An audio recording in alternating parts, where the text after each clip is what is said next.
Well, the first time I ever used it in Vietnam, a lot of the guys down there are using it. It's all around. And you get to the point, say, why not? You know, you take it, you know, without realizing what's going to happen to you, you know, or what the drug's going to do to you. You know, you don't know. But a lot of guys down there too don't realize what they're getting into. You know, they think that smack is pretty hard drug. You know, and it makes a man out of you. You know, they think like that. You know, they're very ignorant. I was ignorant too. Well, I work as an aircraft mechanic. You know, I was a crew chief, flying helicopters. A lot of missions we do, you know, we got to pick up wounded, bring them back to the hospital, or just take out supplies for the guys that are stranded out there in the rice paddies, you know. And in order to do that, we have to fly over the enemies, and we get shot out. The plane gets shot, and nothing really to stop that bullet from going through the skin of the aircraft, you know. You get pretty shook up. You know, and you get back to the base. After work, sometimes a beer don't help you relax, you know. Maybe a few snort and 6-pack of beer would do it. I mean, it's plenty down there, man. It's all around, you know. You can't help seeing it. They thought if we got out alive, we'd get cured, you know. We'll be too happy finding out that we're alive and going home to even think about using smack while we're in stateside. That's until you find out you're hooked. Pure heroin has been available on Guam since 1970. This drug is also known as smack. Smack is the most addictive naturally derived drug known. The craving for the drug among junkies is so powerful that the black market value of smack is now more than 25 times that of pure gold. Smack is made from opium, a naturally occurring painkiller and tranquilizer, noted for its addicting properties. Morphine is simply a refinement of opium, and smack is a condensed version of morphine. Smack, morphine, and opium share the same active drug, morphine sulfate. Morphine is an old and effective painkiller that is still in common medical use today. 3 important factors contributed to Guam's high addiction rate. There were very few junkies on Guam prior to 1970 to serve as character models for young people. The purity of the heroin enables first-time users to smoke or snort the drug instead of shooting it up. And the widespread use and social acceptance of marijuana created mistrust of drug information among young people. Well, when smack first got on the island, it was kind of something that was, you know, really unknown. It was not anything that people felt was really bad or good or anything. It was kind of an indifferent type of thing. Most of the people using it at that time, this was around 1970, 71, were Vietnam veterans who had come back from Vietnam and tried it there and brought it back with them. And they were turning on some of the people. The other people didn't know what this was. It was, you know, just another high, really. It wasn't anything to be afraid of. It wasn't anything, well, you know, people were talking about smack at the time, you know, the government and stuff, but people just didn't believe it. It was something hard to believe because of the big scare that they gave on marijuana, you know, with the movie Reefer Madness, etc. No, I didn't. When I first started using it, I didn't even know what it was, really. It was just white powder. When it first got on Guam, we really didn't know much about it. It was just all of a sudden a new thing to get high on, you know, and since the government lied about everything else that we got high on and enjoyed, we figured we'd try this one too, and we did. And before long, you start to feel the fuzzy fingers grabbing your head, you know, going, hey, let's get down, you know, and then more and more and more and more, and then all of a sudden one day you realize, wow, man, I gotta have a hit. It's bad. It's good. It's good. The high is the best I've ever experienced, but the after effect, I don't know. I don't think it's worth the high. Getting strung out isn't an all of a sudden thing. It comes on to you gradually. You don't really notice it, because like the first thing you know is that, like I started out smoking heroin, so the first thing I noticed was that it was good, but I needed a little bit more. And it was getting better, but I still need a little bit more. Instead of just smoking 2 or 3 joints a day. I'd be practically smoking half a pack of cigarettes a day. That's tobacco mixed with heroin. And then finally, the kick wasn't there, you know. I didn't get no nod. I just got the feeling that I was missing something. So I had to try something new. You have to try something new to get that kick back. The feeling of complete relaxation, you know, ease. Your mind is at rest. So either somebody turns you on or you try it because other people have been doing it. You try it. So I tried snorting. And where it took me 3 cigarettes just to get a nod, I could snort, you know, smack that you'd put in half of a cigarette and just get completely wiped out. And then finally, you're snorting not once or twice a day. You're really snorting. Every time you wake up, you start snorting again. And then that creeps up on you, and you keep doing it and doing it until one day you don't have nothing, right?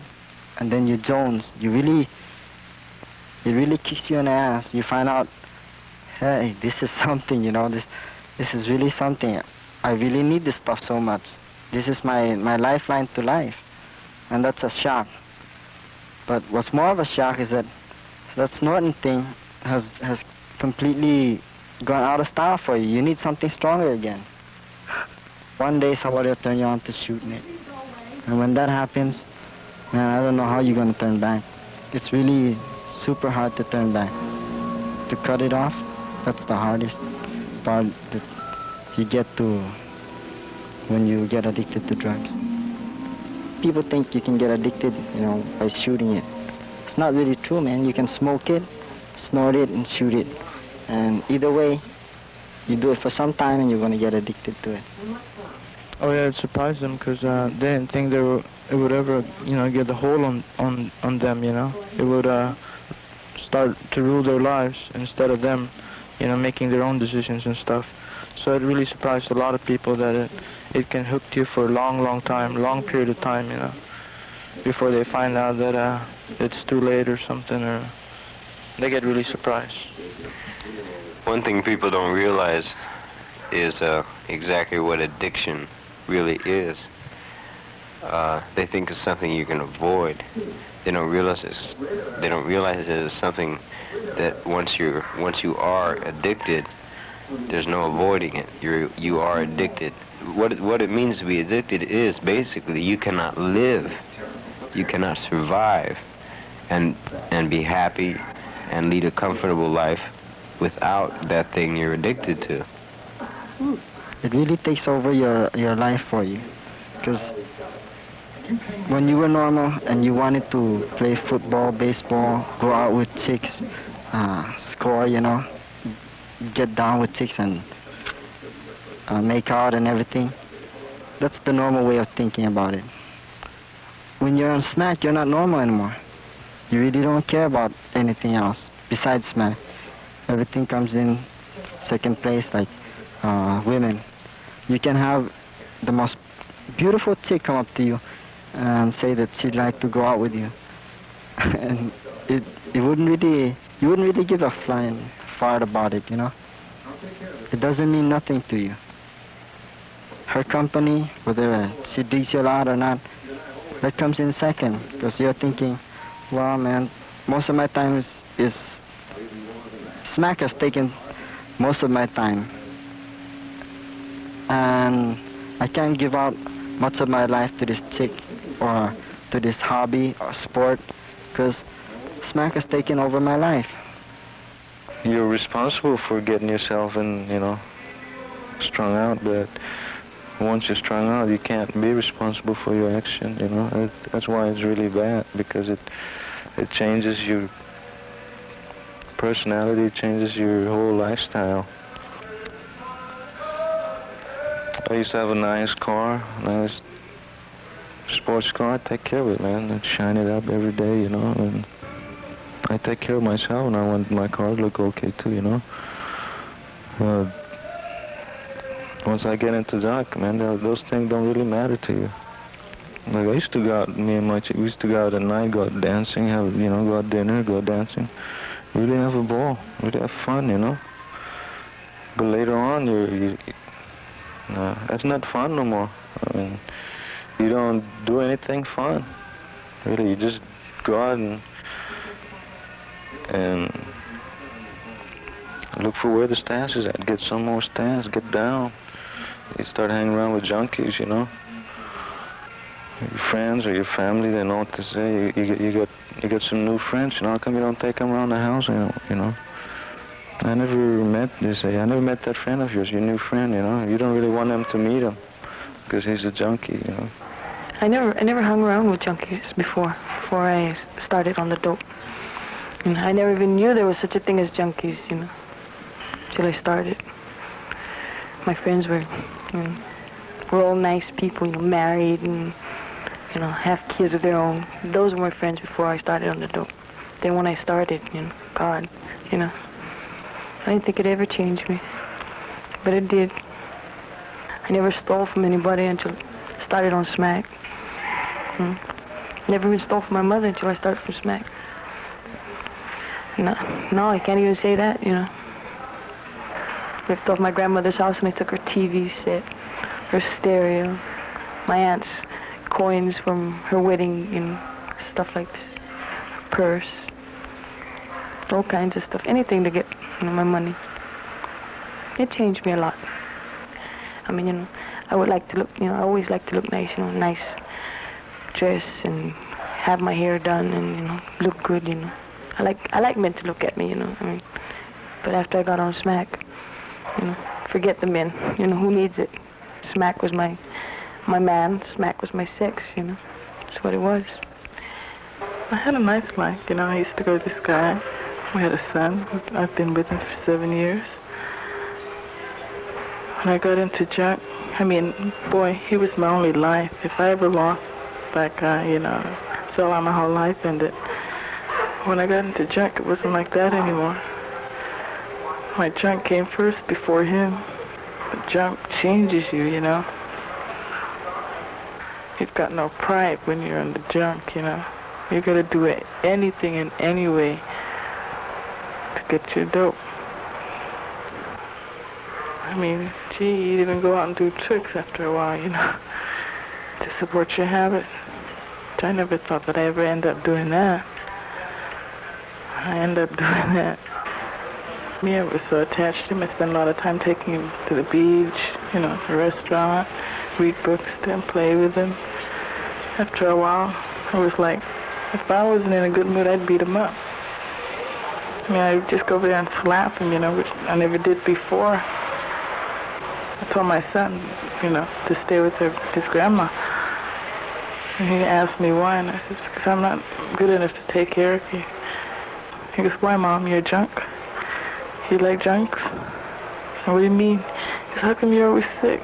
Like that man on TV. And it was a program on TV about methadone. No, morphine. And he goes, see, Mommy? You're just like everybody else. What do you mean? He goes, you like junk and you get sick. You're going to die like that guy on TV. Well, it was awful to hear that. My father aged in no time because of me. But, like I said, I felt like they didn't love me anymore. What it was me feeling that I guess it's the guilt you have in you knowing that you're taking something that's not good for you. And you seeing your family hurting. And you don't want to admit that you're hurting them, you know, by them you using it. But you're killing them slowly as much as you're killing yourself using the junk.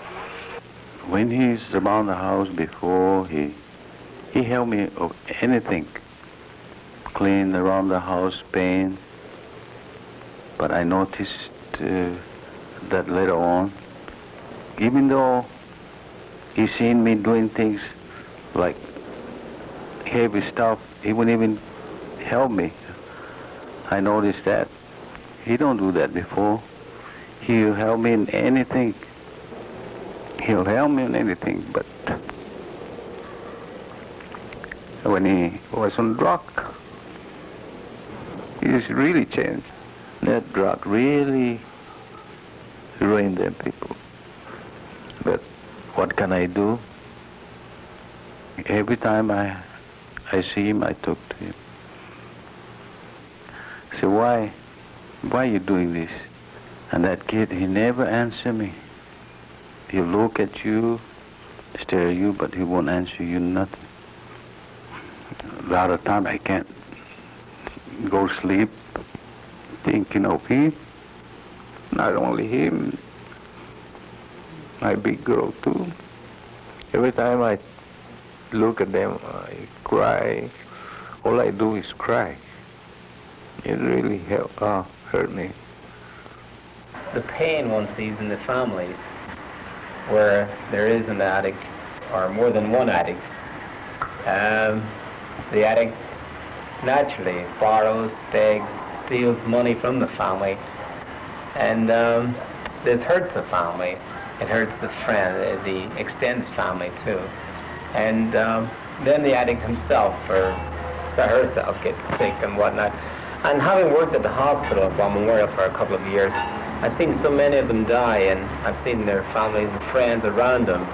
And just the pain of not being able to do anything, the frustration of having probably over a period of years led their child or covered for them when they knew right well that their kid was addicted, but they couldn't do anything to stop them, perhaps because of their lack of their ignorance or whatever, their love for the child, you might say. They didn't do anything for them. And to see these things is very sad, very tragic. And I'm afraid there's fear here because of the heroin problem. I've seen our churches. I've been personally ripped off by junkies. I know them. I know who did it. And as I say, it's just symptomatic of this problem, which is so invasive in every layer of society on Guam. And nothing seems to be done about it. We can't seem to reverse this trend. And it's become such a problem that it has invaded what is most sacred to us on this Catholic island. When they have come and taken our churches, like the bells, the carpet, the collection boxes, I have to say I think this is terribly symptomatic of what's happening on the island. And where do we go from here? Where do we take it? Heroin addiction is a medical problem. Most addicts come to the mental health center in search of a poorly understood treatment, methadone. There is no known effective cure for heroin addiction. Methadone is not a cure. It is simply a synthetic narcotic substitute for heroin. It is the most addicting substance known and is almost indistinguishable from heroin in the body. It produces the same psychological and physical effects as heroin, with one important difference. It suppresses withdrawal symptoms for 24 hours, where heroin is required every 4 to 6 hours. Once people are addicted to narcotics, they must have a dose of the drug every day of their lives in order to live normally. Methadone is very carefully administered to provide a dose level that will suppress the addict's withdrawal symptoms. People on the program can and do live and work normally. The methadone program is very carefully controlled to provide only a maintenance dose of narcotics to people on the program. The first time we see somebody come in here, they're generally seeking a magic cure. They've come off the street, they've been using for 6 months, 3 months, a year, and they think it's a simple process. They're going to come to us, they say, I'm tired, I want to get off heroin. So they come into our clinic, they expect us within a very short period of time to cure them.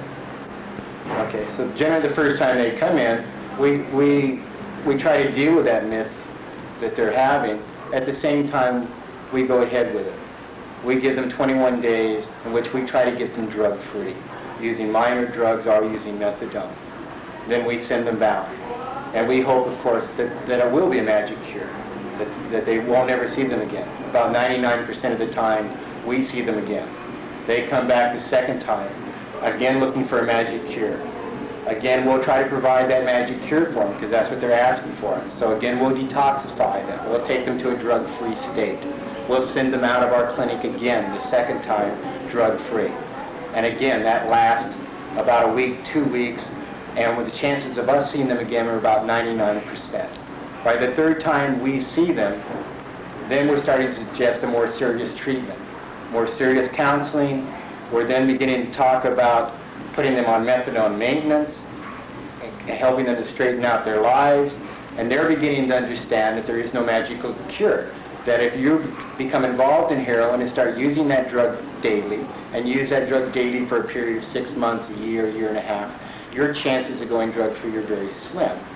So now that stops becoming academic, and they start to understand it themselves, that they are not going to go drug-free overnight. Okay? Okay, so then by this time we're doing a pretty extensive counseling system. We are now offering them a chance to change their life around. Now there is no need for them to be involved in crime. There is no need to steal. There's no need to prostitute, because we are taking their $300 a day or $100 a day or $50 a day heroin habit, and we are matching that with about 50 to 75 cents with methadone. So now they have no incentive to do that. They still have a lifestyle, but now we start to work with them to change that lifestyle around to get them back where they were before they became involved with drugs.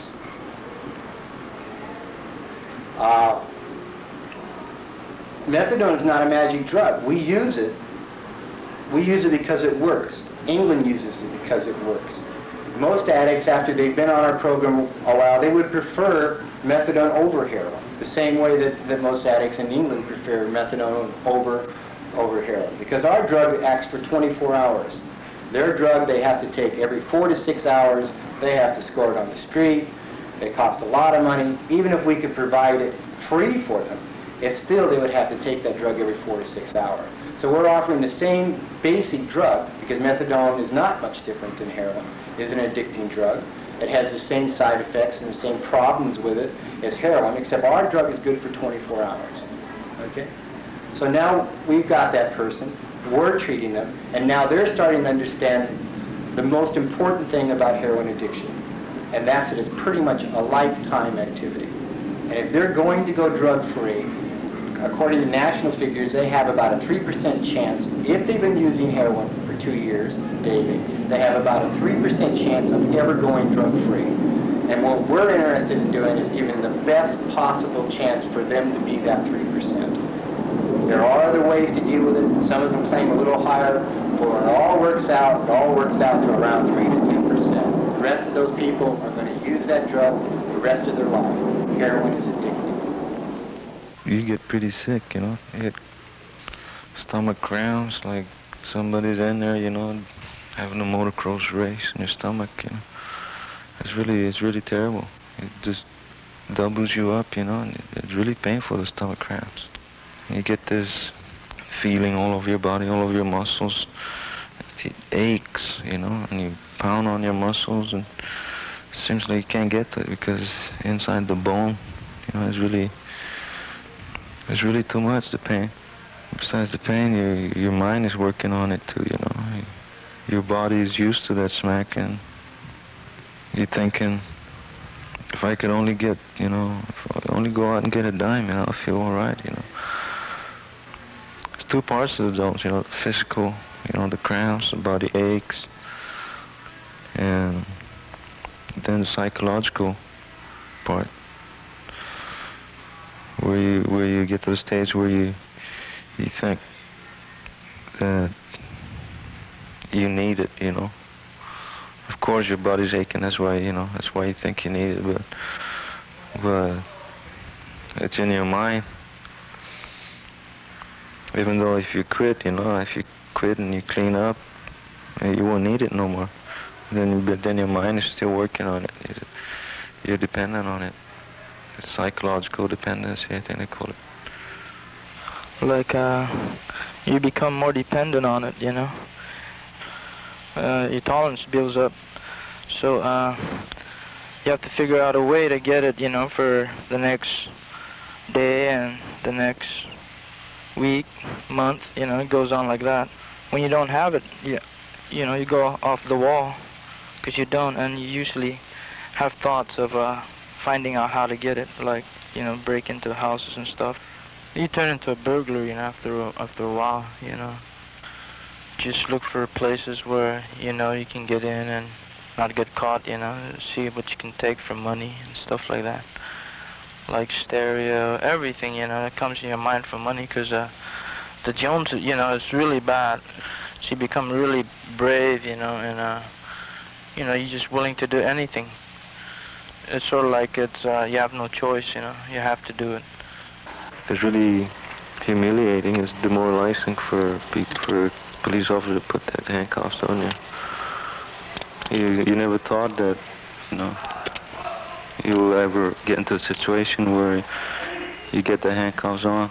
It's always the other person, It's always that dum-dum down the street, not you. Started to think about what your family's gonna think, your friends, what they're gonna say, and you don't even think what's gonna happen, because they're putting that handcuffs on. You don't even think whether you're gonna spend some time in jail yet, that don't come until later.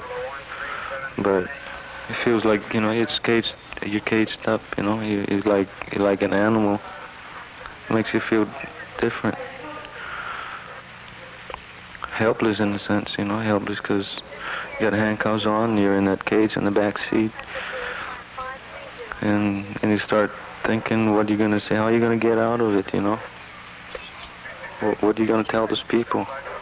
Who are you going to contact, if you could contact people? You never think that,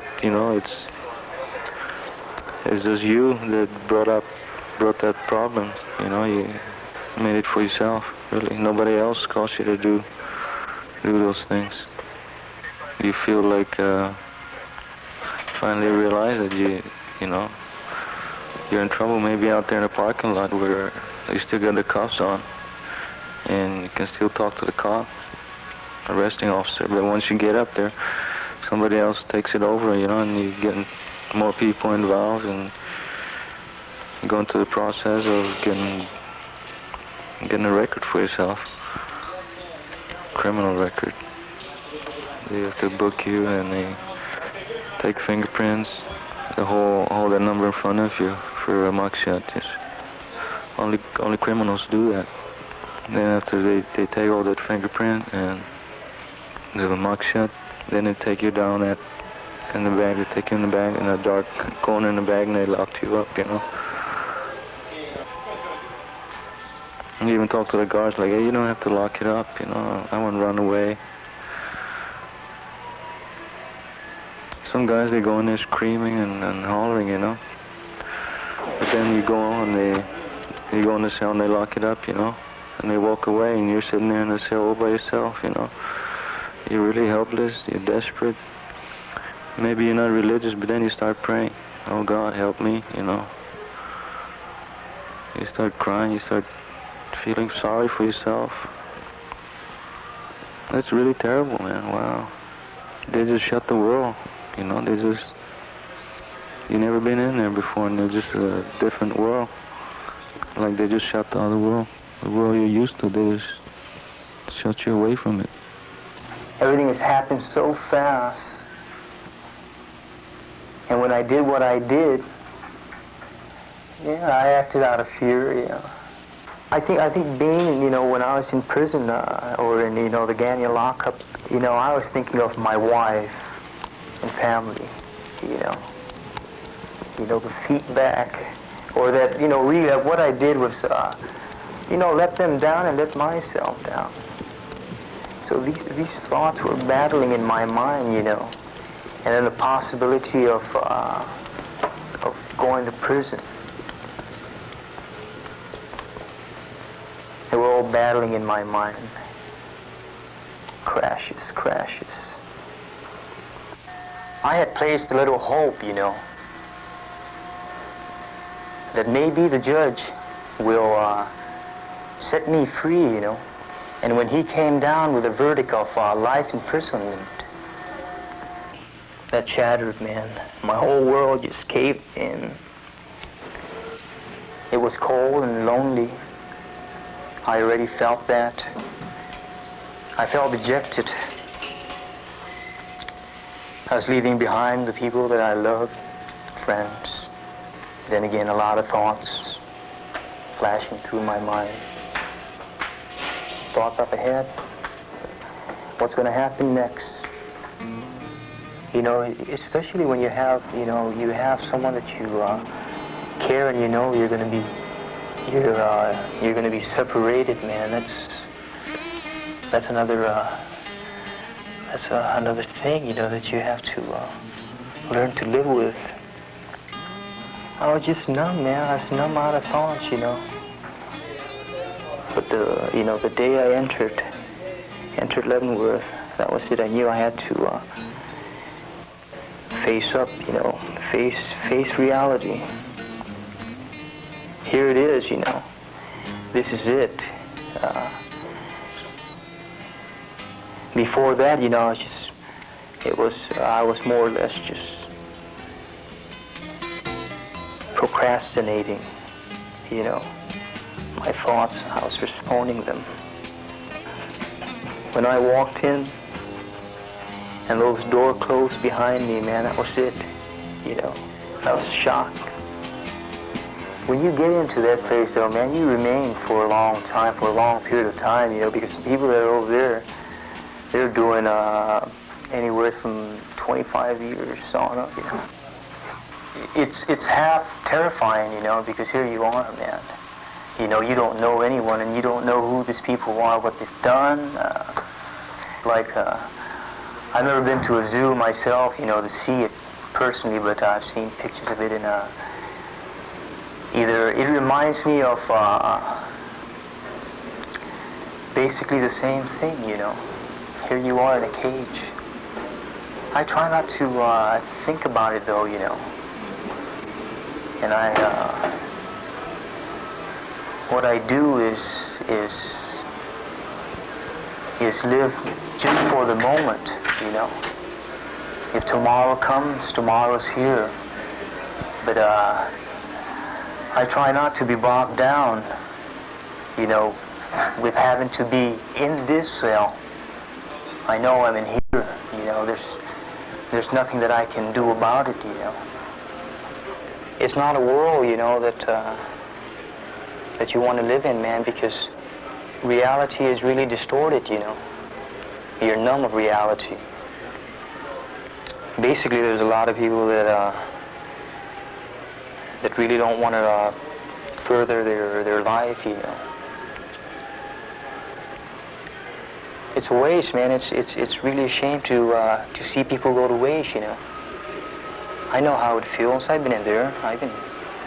You know, there's times where I was very, very frivolous, you know. But I can say that in prison, you know, in a sense, I saw the light. I learned, you know, that it's like what Jesus says, you know. You have talents, man. All you have to do is dig it out, you know. Dig out all that potential that you have to create, not to destroy. Build on rocks and not on sand. Truth. Once you have that basis, you can build on that, build a structure. And from there on, you're doing good.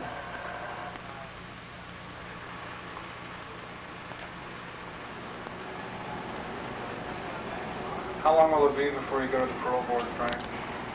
1985. About 7 years from now. I'm looking at a stretch of time. You know, it's really bad, man. I mean, because my, you know, my experience in Vietnam, man, right there and then, you know, I saw what, you know, heroin can do to you. It will get you. It definitely will. Can you recall the day when you came back home to Guam? You rode the snowman's horse that you brought from Vietnam. You said the wily snowman will never strap his saddle down upon your back. You said you couldn't get hooked if you only snowed his back. He's gonna bleed you dry, he's your sister's pimp, he's the pusherman. You've got to rid the iron snowman from your life, little brother. What have you gone and done this time?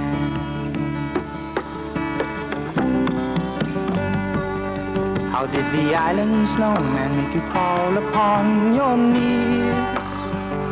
How could you let him drain the life that used to burn within your eyes?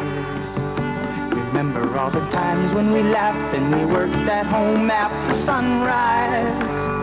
But now you always need to lie and you bow your soul in shame.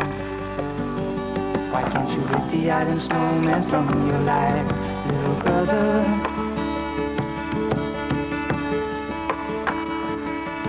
Mom and Dad didn't get much sleep last night, little brother. What have you gone and done this time?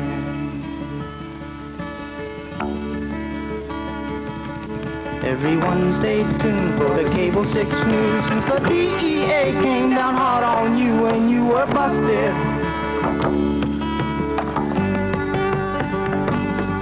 Now you pray so hard for the time machine, but the black robe judge holds the only key to the future. He's gonna put you away in the penitentiary. He's gonna put you away in the penitentiary. You have a chance to rid the snowman from your life, little brother. At the zenith of the third cold turkey night, you'll finally break the hold the snowman's had on you all this time.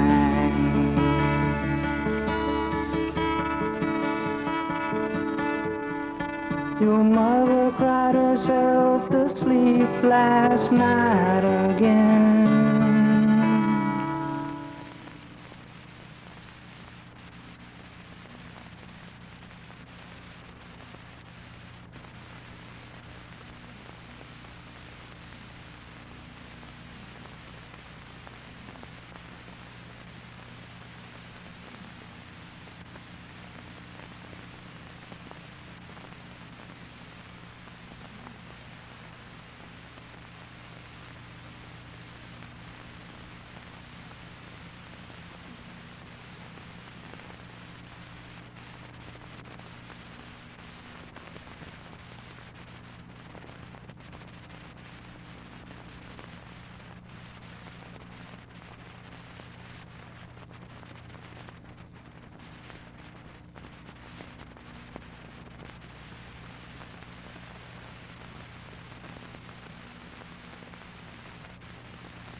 The people of Saipan live in one of the most healthy environments in the world.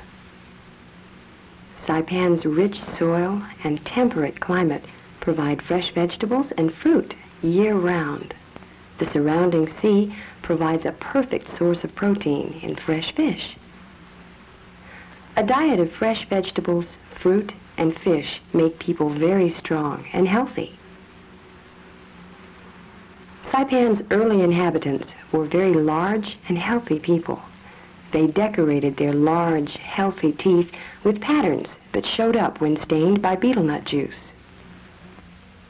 Today, the teeth of the children of Saipan are not as healthy as before. Many of the children will have bad teeth all of their lives. The problem is very serious. The reasons for this problem are simple, and so are the solutions. Until recently, most of the food on Saipan was grown or caught locally and provided a very healthy diet. No one thought much about nutrition because the island's diet was so richly nutritious. Now there are many imported processed foods on Saipan. Mothers simply do not know that soda pop and sugary foods are bad for young children. Well, it's generally understood that small kids like sweet stuffs. And in order to keep the kids stick to their bottles, they put sweet stuffs in the bottles to make the milk sweet. But they don't know the bad side, the bad effect of putting sugars in the milk of the kids. What does it do to the teeth? You see, when especially when the kid is going to sleep, what he does is he keeps on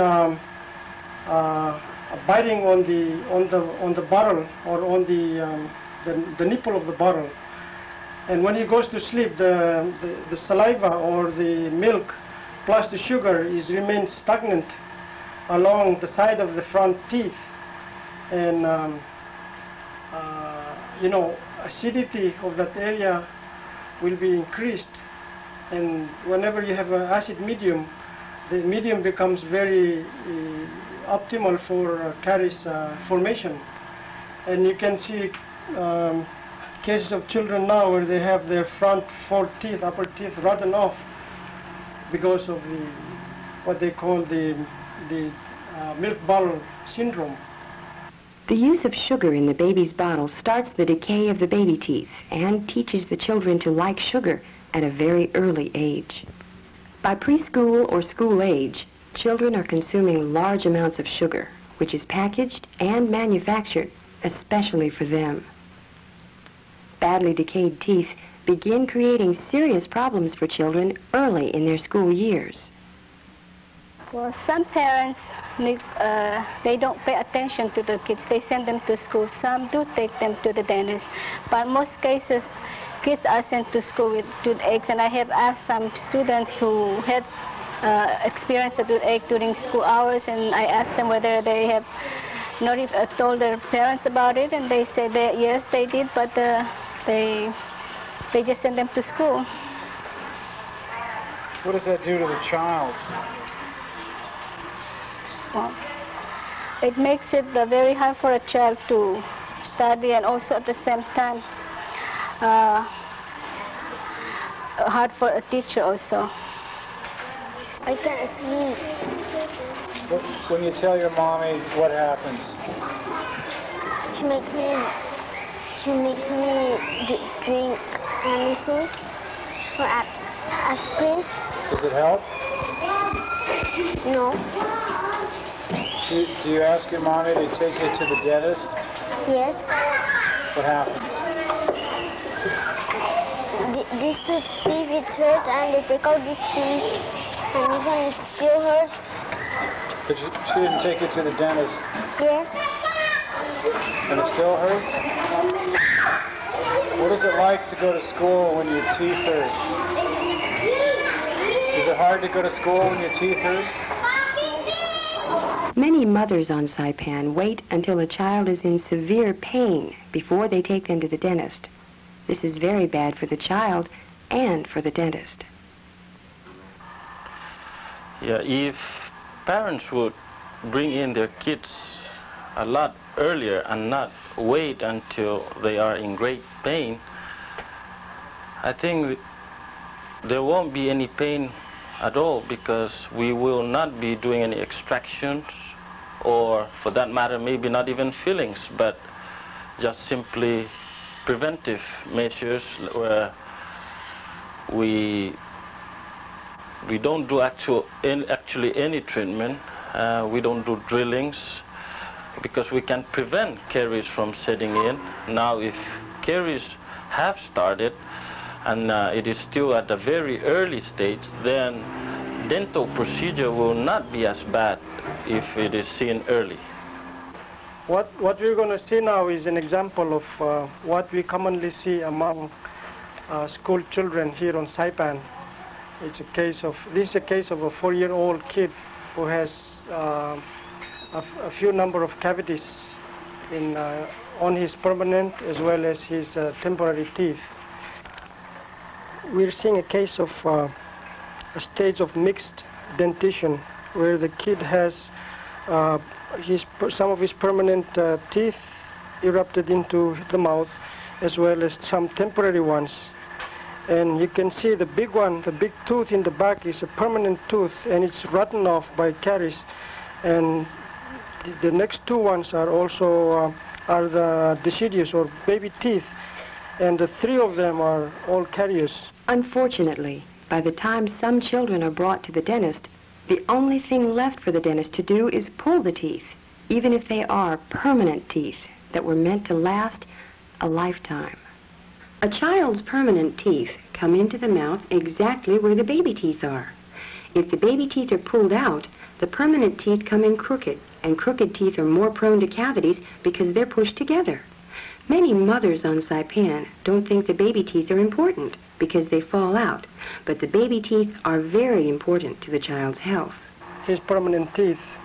Over here you can see an example of a permanent tooth that's erupting into its position, being guided by the deciduous or the temporary tooth here, and it's just about to fall off. The temporary tooth is just about to fall off as the permanent one comes into its position.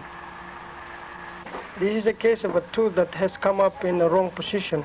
You can see the tooth has grown up and has come out toward the inside, toward the tongue area, instead of coming up straight to be in line with the rest of the teeth. We refer to the case as a case of malocclusion.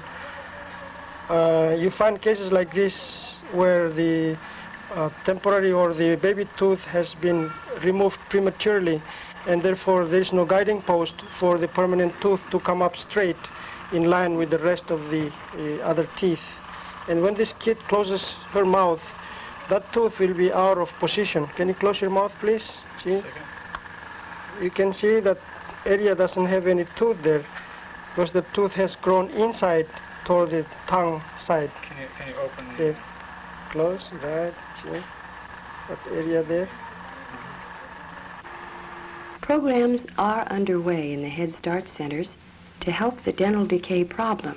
Milk is provided with the children's meals on a daily basis. Milk is rich in calcium, which the body needs to develop strong, healthy teeth. The children are given instructions in how to brush their teeth, which is also very important in fighting tooth decay. A program where the children rinse their teeth in a sodium fluoride solution is also provided. The fluoride makes the teeth very hard and resistant to tooth decay. These programs are very important and helpful, but it's the parents who are most important. The parents must provide the children with a healthy diet, see that they brush their teeth, and take them to the dentist early and regularly.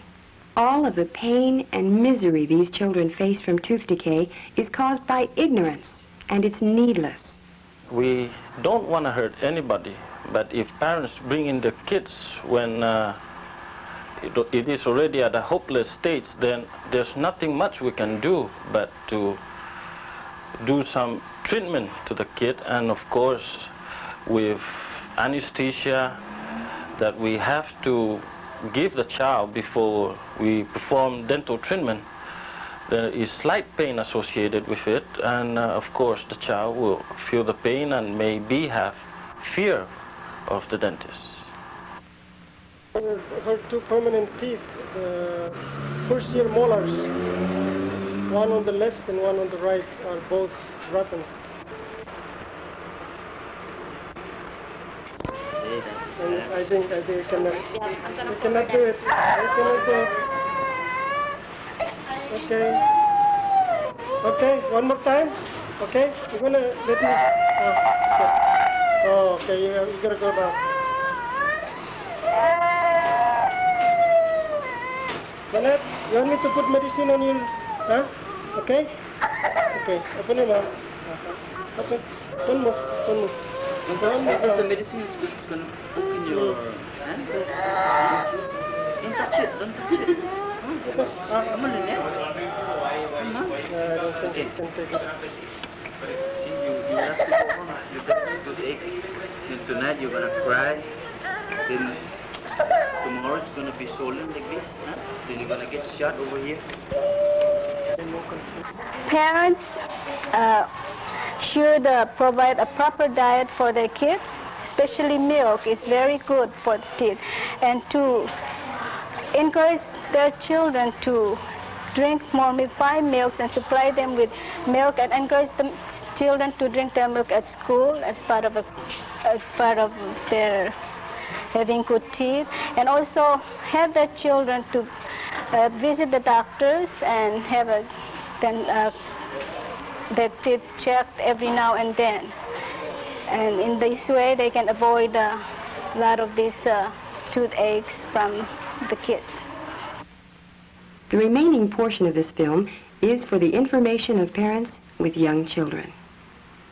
Parents often ask us the question, well, why should I spend money on baby teeth? They're going to only fall out anyway. Well, besides the obvious things that we've talked about as far as guiding the permanent teeth in and the child not being able to chew, it actually saves the parent money to spend their dollars on the baby teeth to repair them, and that way they help the permanent teeth come in. It's a lot less expensive for the parents to take care of and pay the bills for baby teeth than it is for adult teeth.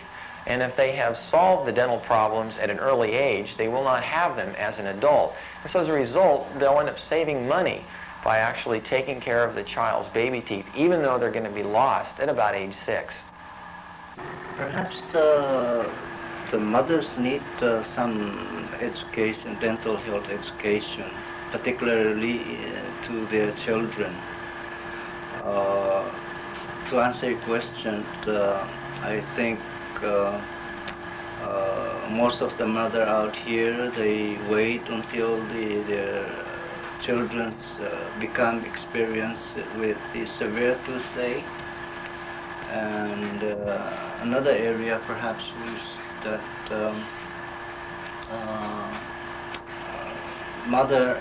mothers are not quite aware how they take care of their children's teeth when they start erupting. Well, the emphasis here should be on dental health education. Most people probably don't know the importance of oral health so much that they tend to put dental health on a lower priority. See, mothers won't bring their kids in until the kids suffer from severe pain. The mothers or the parents would rather do something like keep up with the work or do something else besides bringing their kids to the dental clinic.